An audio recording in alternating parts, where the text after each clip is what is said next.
So in today's video, I want to go over 5.4 and 5.5. Both of these are just extensions of what we've done before. So I'm just going to show you some examples so you know what to look for in these two sections. And then I'm going to look at what you need to do for application 3.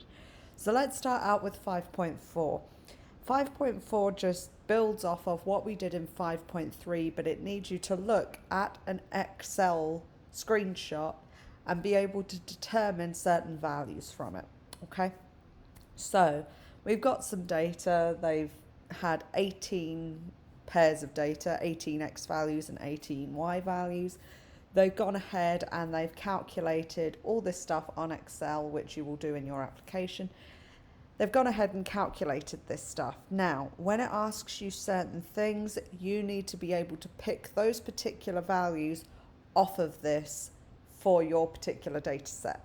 Okay, so let's say you ran this regression program in Excel, which I will show you how to do for application 3. You ran it and you come up with this information about your data. Okay, this top value here, this is your R value. Okay, this is your correlation coefficient. It tells you how strong the data is correlated, whether it be positive or negative. So of course, the closer this value here is to 0, the less correlated the data is. The closer it is to 1 or -1, the more strongly correlated it is. Okay, in this case, we have a positive value, so we know that it has positive correlation, and it has very strong positive correlation. Okay, you have an R value of about 0.918. That is incredibly close to 1, and it's positive, so we can go ahead and say that we have strong positive correlation for our data set here. The next value down is the R squared value. This is the coefficient of determination, is your R squared value, which comes out to 0.843 roughly. Okay, remember the R square value is just the R value squared, and it is called the coefficient of determination. Whenever it says to you, let's remember what the R square value is from when I went over it in 5.3. The R square value is the amount of the error that was corrected by using the line of best fit divided by the total error. So it was SSR divided by SST.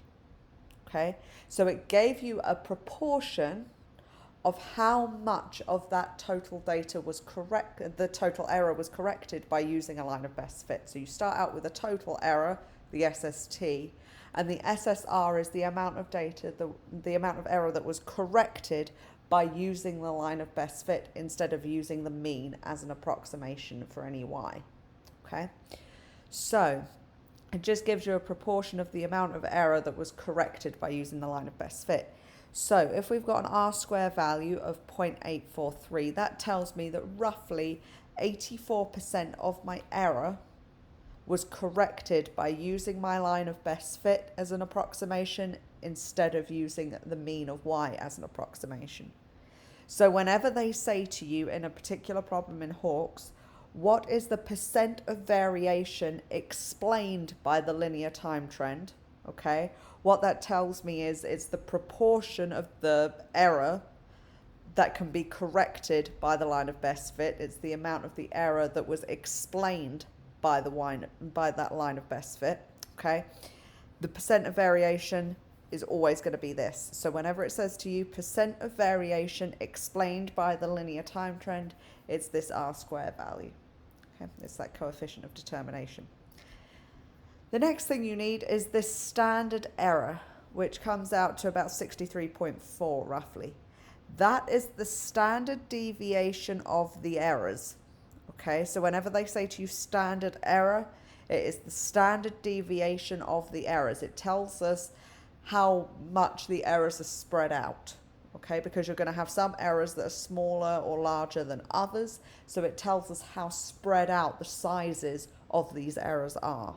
Okay, so the standard error is just the standard deviation of the errors. The next value that you'll need, I will actually come down to residual MS here. So you'll see residual and MS, and we come down to here. And we've got 4019.47 roughly. Okay, that should be your standard error squared.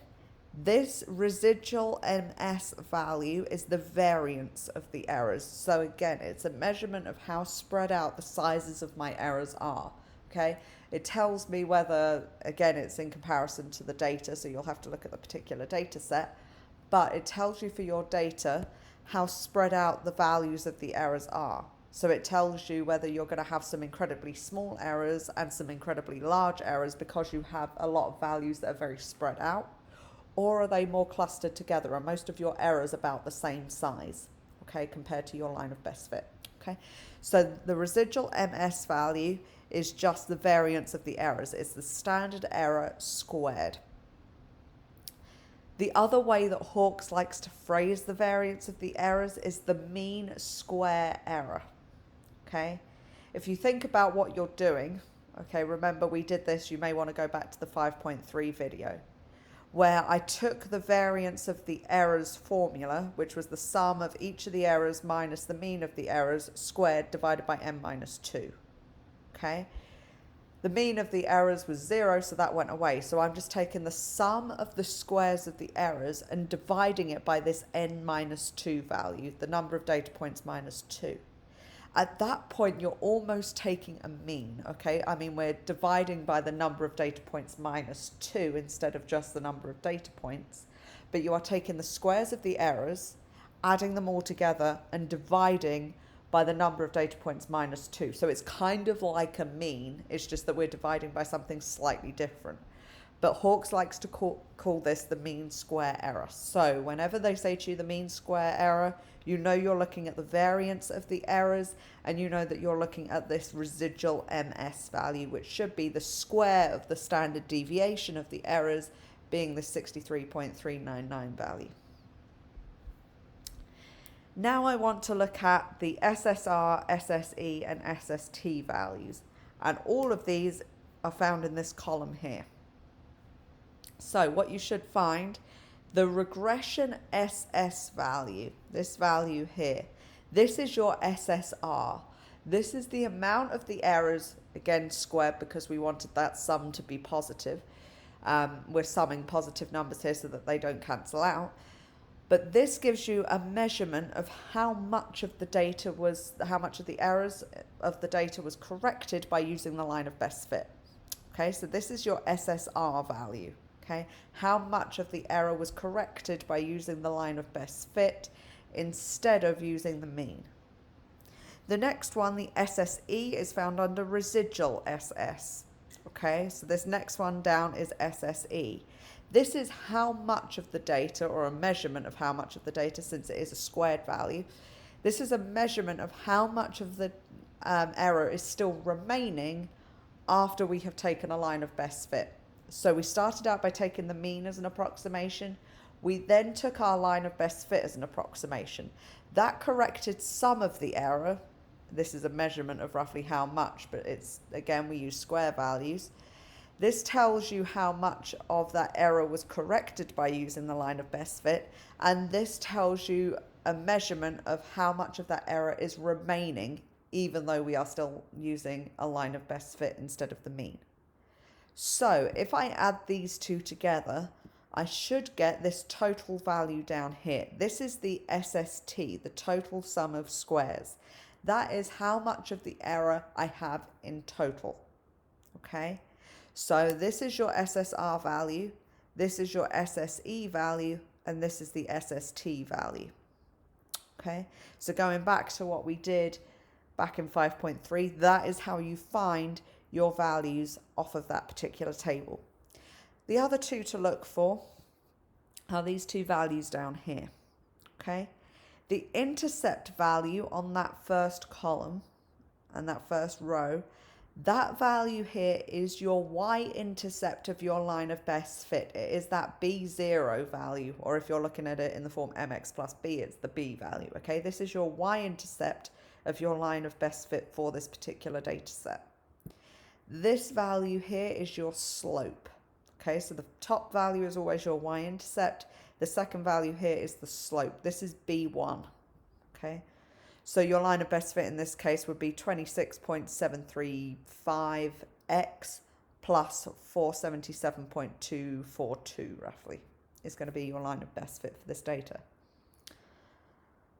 That's what you need to know from this table, and you're going to go more in depth with it when you go ahead and do application 3, as you're going to be running this particular regression program on Excel on your own set of data. Okay, so you're going to have to be able to read this off, and you're going to have to tell me about the variance and the standard deviation of the errors. Do you have a large variation in your errors from looking at those values?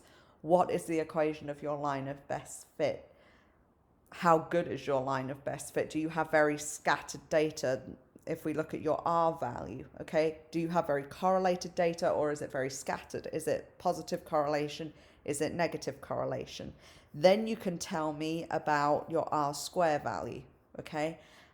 Give me a percentage of the data from your errors, a percentage of the errors that was corrected by using a line of best fit instead of using your mean as an approximation. So we can see here that about 84% of my errors were corrected by using my line of best fit instead of the mean. So you can go ahead and tell me something about that.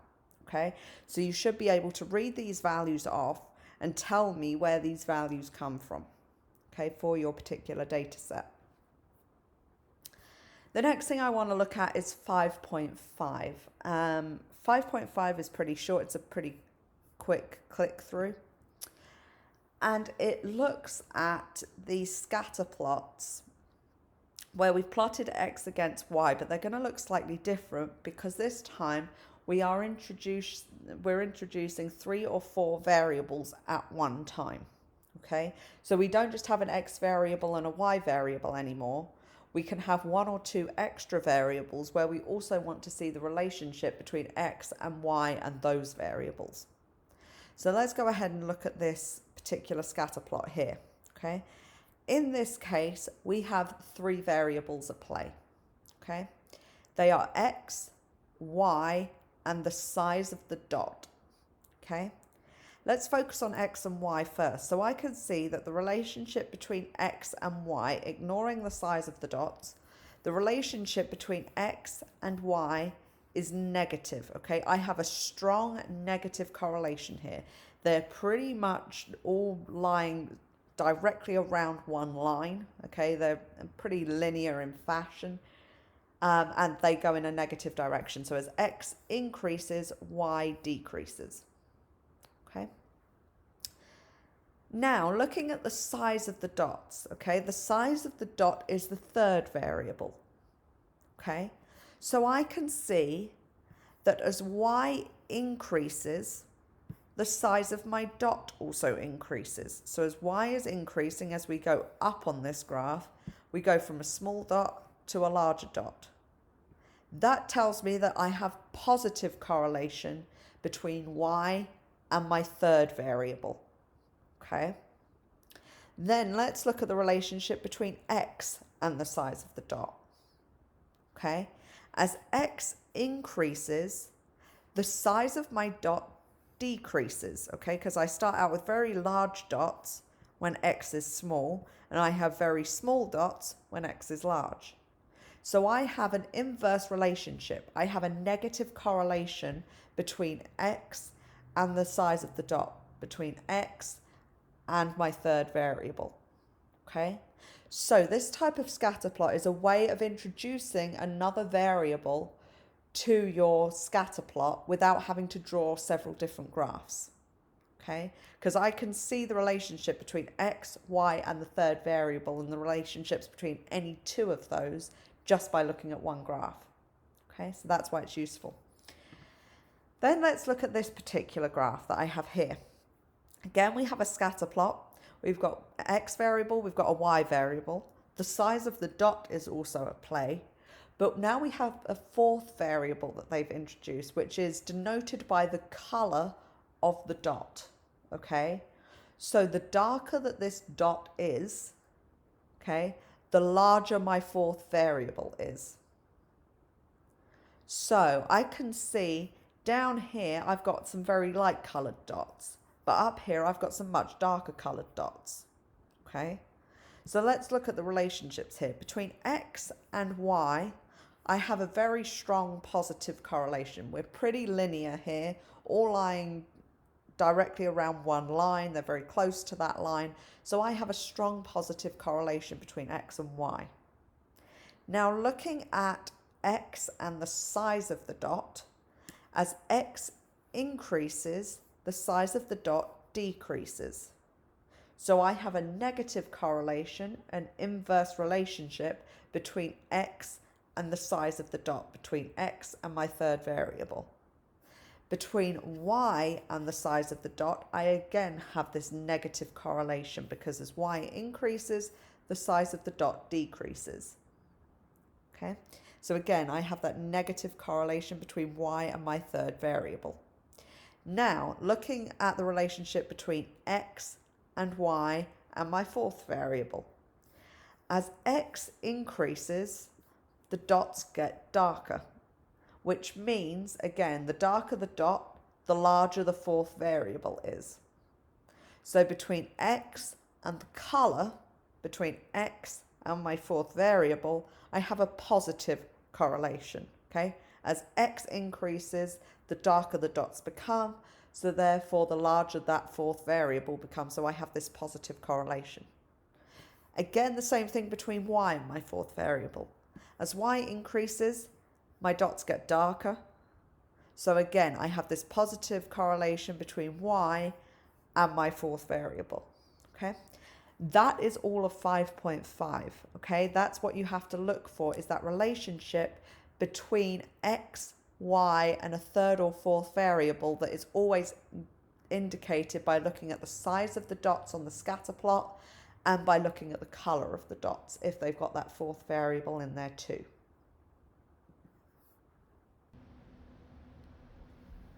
So now let's look at application 3 to see what you have to do. You'll find it under the Applied Projects tab on Blackboard. And if you look at it, what it basically wants you to do is to find an X variable and a Y variable that you think will have some kind of correlation, and then to run a regression analysis on it and discuss this regression analysis that we saw when we did 5.3 and 5.4. So I would like it if you could find some data that either relates to your major or relates to something that you are interested in. A lot of people tend to do sports data for a particular sport that they're interested in. Let's say you're an education major, you could find some statistics to do with education. I would recommend you have at least around 20 to 30 data points if you can. It makes it a lot easier to kind of see what's going on, okay? I'm just going to do this on 10 data points, but I would recommend you had around 20 at least, okay? A lot of people do, like, I've seen like height of a basketball player and the amount of free throws that they had in a season or the score that they had in a particular season, something like that, okay? For a sports one. In education, as I said, you can find something about like students in a particular school district, like the amount of students that they had and maybe, I don't know, the revenue that they had, something like that, because you would expect that the less students they had, maybe the lower the revenue, but then you could have this confounding variable where you've got a private school where they've got less students but more revenue, okay? So there could be, you may find this data where you think that there's a correlation, but there could be an underlying variable in there that is causing some deviation, okay? And it's going to cause some difference in your data than what you initially thought. So there's loads of different things. Just go ahead and go on Google if you are stuck and try and find something that either relates to your major or relates to something you are interested in. We have added 5 different links here that can help you if you are stuck looking for something, okay? There are like some data sets here, but make sure that both X and Y are numerical, okay? So they're both numbered, because otherwise this won't work. Also, just as a heads up, if you do anything that relates to height, keep it all, like let's say you were looking at heights of basketball players, make sure that they're all in inches, okay? And don't put like 6'5", because it won't understand it, okay? So make sure that you convert everything to inches, because I've had this issue before with people that have done heights. So if they give you the heights of players, but it's like 5'10" and 6'5". Make sure you convert them all to inches for that particular variable. Okay. So you can go ahead and look for some data either on Google or on one of these websites. Okay. And once you have your X and Y variable where you think that there will be some correlation between them, I want you to go ahead and start talking about this, and then we're going to do some regression analysis on it. If you click on the rubric at the top, you'll come up with this, and it tells you what you need to do. Okay, so first of all, I want you to find some data and tell me why you're interested in it. Okay, whether it relates to your major or some special interest that you have. Tell me which one is your X variable, your explanatory variable, and which one is your Y variable, your response variable. Then you're going to go ahead and put your data into an Excel spreadsheet. Now, I have here, I've taken this data from Hawks for a particular homework problem that you had in 5.4. But what I've gone ahead and done is I've got my X variable is my year number, and my Y variable, this was actually unemployment rate. So I've looked at unemployment rates over 10 years. Okay. So the first thing that I want you to do that you'll see here is I want you to create a scatter plot, okay? All you have to do, we've done this before with graphs, highlight your data, go to insert, this button here is a scatter plot, and go ahead and plot. You're going to have to go ahead and actually title this, okay? So make sure your X and Y axes are labeled, and go ahead and change your title depending on what you're looking at, okay? But you're going to create a scatter plot. The other thing I want you to put in it is a line of best fit, which if you come up here, you should find something that says trend line, and you want a linear trend line. Okay, that is your line of best fit through the data. If you play around with it, you can actually get the equation for your line of best fit to come up. I'll leave that down to you again, same with all the chart titles and stuff. But you can play around with this and make this look slightly neater, okay? But you need your scatter plot and you need your line of best fit. Then I want you to go ahead and do some regression analysis and discuss the values of R and R squared for your particular data. In order to do that, you need to come up to Tools and go to Excel add-ins, okay? And you need to add the Analysis Tool Pack, okay? So all I did was went to Tools and went to Excel add-ins, and I'm going to add the Analysis Tool Pack. Now when you go to data, you should see this thing here that says data analysis. This is going to allow you to do regression analysis on this. It's going to allow you to find that R and R squared value and to come up with those tables that we saw in 5.4 in Hawks. So if you click on data analysis, you want to do regression. Okay, that's regression is line of best fit. Click OK. My Y range, you're going to have to highlight the particular cells. So my Y range is here and my X range is here. Make sure you get them the right way around, where your Y variable depends on your X variable. And go ahead and do residuals and residual plots. Make sure both of those are ticked and click OK. And it will come up with this. And this is what you saw, this part here, is what you saw when we did the Excel, the Hawks 5.4 homework, okay? You have your R value, so this is a pretty strong positive correlation, which also agrees with the scatter plot that we saw. Okay, most of the points lie on that line or very, very close to that line. So we have a fairly strong positive correlation, so you can talk about that and what you expected from that. You can talk about your R square value. So this was the amount of the errors, the proportion of the errors that were corrected by using the line of best fit instead of using the mean, okay? So roughly 68% of my errors were corrected by using my line of best fit instead of the error. That looks about, instead of the mean, sorry. That looks about right. Your mean would probably be somewhere around here. You've got some data points that will be way off of that line. But now because we have rotated that line and got this line of best fit, some of these points are now much closer to the line of best fit than they were to the mean. So it means that this line of best fit has corrected a fair amount of that error. Okay, so it's corrected 68% of the errors. Then you can go ahead and talk about the standard deviation and the variance of the errors to see how spread out they are. What this here actually is just a plot of your errors. Okay, so for each data point, they've plotted the x values of the data points here. For each x value, they tell you what the error is. So it's the x values plotted against the errors for that particular data point that has that x value. So you see some are positive and some are negative. And we can see that how far away from this line they are, how far away from that x-axis that they are, tells me how large the error is, whether it be positive or negative.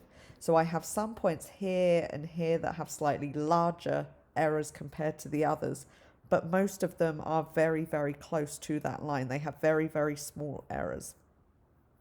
So that just gives you a plot of the errors compared to each of the x values. So it's the x value plotted against the error. We have our standard deviation and our variance of the errors. So we can talk about that and how spread out the sizes of my errors are, whether they're mostly clustered together. So most of my points are very close to the line, or whether we do actually have this larger variance of my errors, which means that I have some data points that are very, very close to my line of best fit, but some data points that are incredibly far away from my line of best fit. Okay, so I can talk about that. You can talk about your SSR, SSE, and SST values, and these should relate to your R square value, so you can talk about those as well. This gives you a measurement of the amount of the error that was actually corrected or not corrected by using the line of best fit, and this gives you the percentage, or in this case it's the decimal that you can convert to a percentage. It gives you the proportion of the amount of error that was corrected by using the line of best fit. So you can relate these values here to your R square value. Okay, and again we have our equation of the line of best fit. This here is my y-intercept, this is my slope of my line of best fit. So you can go ahead and talk all about that. I want you to put this into a Word document. Okay, you can copy and paste your scatter plot with the line of best fit. You can copy and paste the residual plot. You can go ahead and talk about these values. Okay, I want you to go into an analysis comparing your data points and your data set to this, and tell me what this tells you about your data set and how correlated they are.